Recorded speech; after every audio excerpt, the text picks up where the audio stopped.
Well, right now it's hectic, but it's just like a game plan and getting ready for a ball game. And by game time, we'll be relaxed because we will have done all our due diligence and we'll be ready to, to respond to the things that happen. And as last year showed with 5 trades, I think in the first round, you better be ready to react and to change gears and that's what we're doing now. We're going through every possible scenario that can happen through the 7 rounds of our draft. Assuming the first 2 picks don't move, do you have a name in mind that you guys are comfortable going with the third overall pick yet, or are you still, coming down to the wire and making a decision? No, we've got a good idea of there's a couple guys that we'd be happy with there because we can't control what happens in front of us. So that's what we're doing in the process of now. Okay, if these two are taken, then what do we do? And if these two are taken, then what do we do? And are we better? If there's 4 guys there, we better to trade it down because there's been offers to trade and things like that. So that's kind of where we're at. To say there's one guy, I don't think there's one guy in this draft that you say that guy's a guy, that we have to have. So I think there's quite a few players that are interesting players and makes for an interesting draft.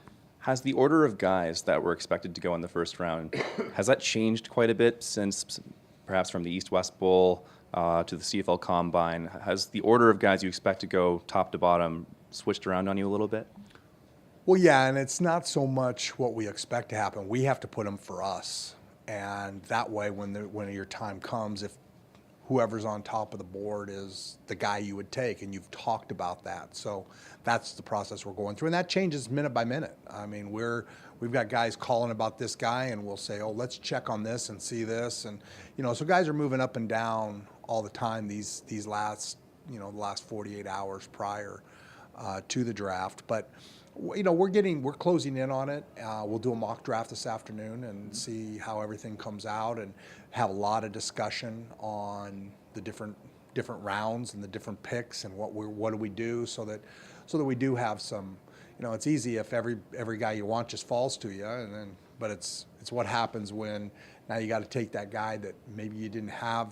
You have these question marks about, and at what point do you take him? And you have the guys with the NFL contracts. At what point is there more value to take him over somebody who's going to report to training camp? Things like that.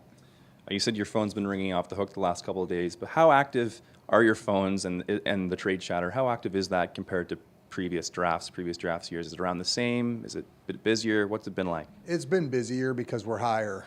In the past couple of years, we've picked toward the bottom, and nobody wants the 7th and 8th pick. They all want the 1, 2, and 3 picks. So obviously, there's more action this year because we're higher, and hopefully we're never here again. So we'll deal with it this year, and then hope that doesn't happen again. How deep is this draft compared to previous years? Because I've heard it's a very deep draft and one of the best in the last while, according to a couple coaches I've spoken to. How would you assess this year's draft class and compare it to previous years? Yeah, I think there's a lot of depth to it. I think if you look at the players 3 years from now that are drafted in the 2nd, 3rd, and 4th rounds that make it and make teams and play, I think you're going to see it's going to be higher this year than it has been maybe in past years. And it's just that's just a feeling I have. I think it's just there maybe aren't as many high-end standout guys, but there's more of those solid guys that if they come in and they have the right frame of mind and the right guy happens to get hurt, they can step in and show that they're longtime players here. Where does this rank among the football calendar, amongst your favorite days? Is this one of your favorite days to work because of all the action going on, all the possibilities to improve your team? This is my 2nd favorite time of the year, football-wise. The favorite time is June 1st. Christmas morning for us when everybody's out there, and it's just that to me is the ultimate day. Whether I'm coaching or whatever, June 1st, everybody's invited to be there to share that day. But there's no better day for a football coach.